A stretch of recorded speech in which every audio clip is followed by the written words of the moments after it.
ബിസ്മില്ലാഹിർ റഹ്മാനിർ റഹീം. എൻ്റെ പ്രിയപ്പെട്ട ഫേസ്ബുക്ക് കൂട്ടുകാരെ, കൂട്ടുകാരികളെ, ഈ ഫേസ്ബുക്കിലെ കാരണവന്മാരെ, ചെറുപ്പക്കാരെ, കുട്ടികളെ, അസ്സലാമു അലൈക്കും. മറ്റേ ഇതര സമുദായ സ്നേഹികളായ എൻ്റെ ഫേസ്ബുക്ക് കൂട്ടുകാർക്ക് ദൈവത്തിൻ്റെ അനുഗ്രഹം എന്നും ഉണ്ടാകട്ടെ എന്ന് ആത്മാർത്ഥമായിട്ട് പ്രാർത്ഥിച്ചുകൊണ്ട് ഇന്ന് ഞാൻ ഇങ്ങനെ പ്രത്യക്ഷപ്പെട്ടത് നിങ്ങളുടെ മുമ്പിൽ ഒരു സങ്കടം ബോധിപ്പിക്കുവാനും ഒരു സഹായം അഭ്യർത്ഥിക്കുവാനുമാണ്. എൻ്റെ കൂട്ടുകാരെ, ഇന്നലെ ഞാൻ എൻ്റെ മകളുടെ പ്രോഗ്രസ് കാർഡിൽ ഒപ്പിടുന്നതിനായി പെരുമ്പാവൂർ ഗവൺമെൻറ് ഗേൾസ് ഹൈസ്കൂളിൽ ചെല്ലുകയുണ്ടായി. ഗേൾസ് ഹൈസ്കൂളിൽ ചെന്നപ്പോൾ ഉച്ചഭക്ഷണത്തിൻ്റെ സമയമായിരുന്നു. അത് കഴിഞ്ഞ് ആ ടൈം കഴിഞ്ഞപ്പോൾ ഞാൻ എൻ്റെ മകളെയും കൂട്ടി ഓഫീസിലേക്ക് ചെന്നപ്പോൾ രണ്ട് കുട്ടികളെ ഒരു ടീച്ചർ ചോദ്യം ചെയ്തുകൊണ്ടിരിക്കുകയാണ്. ചുറ്റുപാടും ടീച്ചർമാരൊക്കെ നോക്കിയിരിക്കുന്നു. കുറച്ച് കുട്ടികൾ പുറത്തു നിൽക്കുന്നു. അതിൽ ഒരു കൊച്ചിന് പയ്യെ കരച്ചിൽ വന്നു തുടങ്ങി.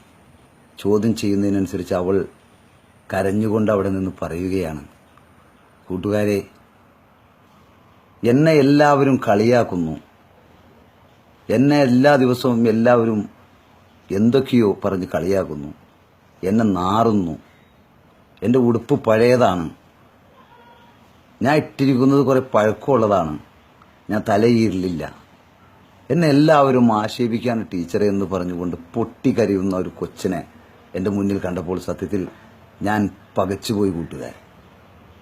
അതിനുശേഷം ഞാൻ ആ പരിസരം പോലും മറന്നുകൊണ്ട് അങ്ങോട്ട് കയറി ചെന്ന്,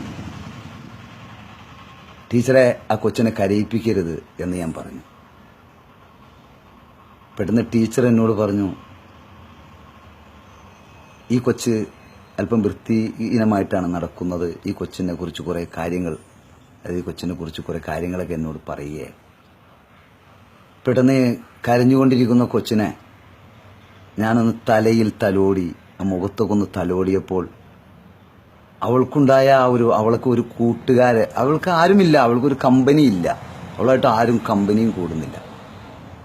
കാരണം വേഷത്തിലും എല്ലാത്തിലും അവൾ ഒരുപാട് പുറകിലാണ്. അങ്ങനെ ആ തലോടലിൽ തന്നെ അവൾക്ക് എന്നോട് എന്തോ ഒരു തോന്നി. പെട്ടെന്ന് ഞാൻ ചോദിച്ചു, മോളെ, നീ ഏതാ, നീ എവിടെയുള്ളതാ എന്ന് ചോദിച്ചപ്പോൾ കൊച്ചു പറഞ്ഞു, എൻ്റെ പേര് ആമിന, 1-ാം മൈലിൽ പട്ടാലിൽ കനാൽമണ്ടിലാണ് താമസിക്കുന്നത്. വാപ്പിച്ചി ഞങ്ങളെ ഇട്ടിട്ട് പോയി. ഉമ്മിച്ചിയും അവർ 5 മക്കളാണ്, 3 പെണ്ണും 2 ആണും. പെട്ടെന്ന് ടീച്ചർമാർ പറയുകയാണ്, ഈ കൊച്ച് ഇവിടെ ഹോസ്റ്റൽ സൗകര്യം ഉണ്ടായിട്ട് നിൽക്കുന്നില്ല, ഈ കൊച്ച് ഡെയിലി ആലുവ ഗവൺമെൻറ് ആശുപത്രിയിൽ നിന്നാണ് സ്കൂളിലേക്ക് വരുന്നത്, 11 മണിക്കാണ് ഈ കൊച്ച് ക്ലാസ്സിലെത്തുന്നത്. അപ്പോൾ വീണ്ടും ഞാൻ ചോദിച്ചു, എന്താ നീ ഇങ്ങനെ ആശുപത്രിയിലേക്ക് പോകുന്നതെന്ന് ചോദിച്ചപ്പോൾ ആ കൊച്ചെന്നോട് പറഞ്ഞത്, ആ കൊച്ചിൻ്റെ മൂത്ത 2 ആണുങ്ങളാണ്. ആ കൊച്ചിന് മൊത്തം 5 പേര്. അതിൽ 2 ആണുങ്ങൾക്ക് ഹീമോഫീലിയ അസുഖമാണ്. അപ്പോൾ കുടുംബമായിട്ട് അവർ ആലുവ ഗവൺമെൻറ് ആശുപത്രിയിലാണ്. പഠിത്തം കഴിഞ്ഞ് ആ കൊച്ച് നേരെ ഗവൺമെൻറ് ആശുപത്രിയിലേക്ക് പോകുന്നു. അവിടുന്ന് രാവിലെ എണിക്കുന്നു, അവിടുന്ന് തിരിച്ചു വരുന്നു. സ്കൂളിലേക്ക് എത്തുമ്പോൾ ഒരു 11 മണിയൊക്കെ ആകും. അതായത് ആ കൊച്ചിനൊന്ന് കെയർ ചെയ്യാൻ പോലും ആരുമില്ല. ടീച്ചർമാർക്ക് വരെയും ആ കൊച്ചിൻ്റെ ആ യാത്രയിൽ, അത്രമായൊരു കൊച്ചിൻ്റെ ഈ അസമയത്തുള്ള യാത്രയൊക്കെ ഓർത്ത് അവർക്കും ബുദ്ധിമുട്ടുകളാണെന്ന് എനിക്ക് മനസ്സിലായി. എൻ്റെ പ്രിയമുള്ള കൂട്ടുകാരെ, നമ്മളെല്ലാവരും ഒത്തൊരുമിച്ച് നിന്നാൽ നമ്മളാൽ കഴിയുന്ന സംഭാവന ആ കൊച്ചിന് ചെയ്തേ പറ്റൂ. ആ കൊച്ചിന് നമുക്ക് യൂണിഫോം ഒപ്പിച്ചു കൊടുക്കണം, മറ്റ് കുട്ടികളെ പോലെ നടത്തണം. ആ കൊച്ചിന് ഒരു കുറവും ഉണ്ടാകരുത്. ആ കൊച്ചിൻ്റെ കുറവുകൾ നികത്താൻ സത്യത്തിൽ നമ്മളെ പോലെയുള്ള ഒരു 10 പേരാണെങ്കിലും വിചാരിച്ചാൽ സാധിക്കും. ഒരു യൂണിഫോമൊക്കെയല്ല, അവൾക്ക് 10 യൂണിഫോം വാങ്ങിച്ചു കൊടുക്കാൻ നമ്മളെയും കൊണ്ട് സാധിക്കും കൂട്ടുകാരെ. അവൾ ഗവൺമെൻറ് ഗേൾസ് ഹൈസ്കൂളിൽ പഠിക്കുന്നുണ്ട്.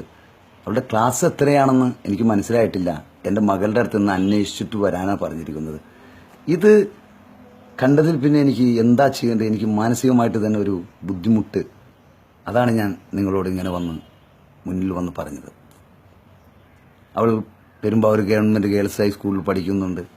അപ്പം നിങ്ങൾ ഒരുപാട് കാറ്ററിംഗ് പ്രവർത്തനവുമായിട്ട് നടക്കുന്നവരൊക്കെ ഉണ്ട്, ഒരുപാട് സഹായങ്ങൾ ചെയ്യുന്നവരുണ്ട്. അപ്പം നിങ്ങളാൽ കഴിയുന്ന സംഭാവന, നിങ്ങളെ കഴിയുന്നത് ആ സ്കൂളുമായിട്ട് ബന്ധപ്പെട്ട്, ഇത് ഞാൻ ആരോടും ചോദിച്ചിട്ടോ ഒന്നും ചെയ്തതല്ല. അങ്ങനെ ഒരു കൊച്ചവിടെ പഠിക്കുന്നുണ്ട്. അവളുടെ കുടുംബത്തിൽ ഒരുപാട് ബുദ്ധിമുട്ടാണ്. അവൾക്ക് നല്ല ഉടുപ്പിടണം, അവളെ മറ്റു കുട്ടികളെ പോലെ അവൾ പഠിക്കണം. അപ്പോൾ ബാക്കി അവൾക്ക് വേറൊന്നും ചെയ്യാൻ കഴിഞ്ഞില്ലെങ്കിലും നിങ്ങളാൽ കഴിയുന്ന സംഭാവനകൾ ചെയ്ത് ആ കുട്ടിയെ നിങ്ങൾ തന്നെ പെരുമ്പാവൂർ ഗവൺമെൻറ് ഗേൾസ് ഹൈസ്കൂളിലെ ഹെഡ് മാസ്റ്ററുമായിട്ട് ബന്ധപ്പെട്ടാൽ ഒരുപക്ഷെ ആ കുട്ടി ഏതാണെന്ന് നിങ്ങൾക്ക് തിരിച്ചറിയാൻ പറ്റും.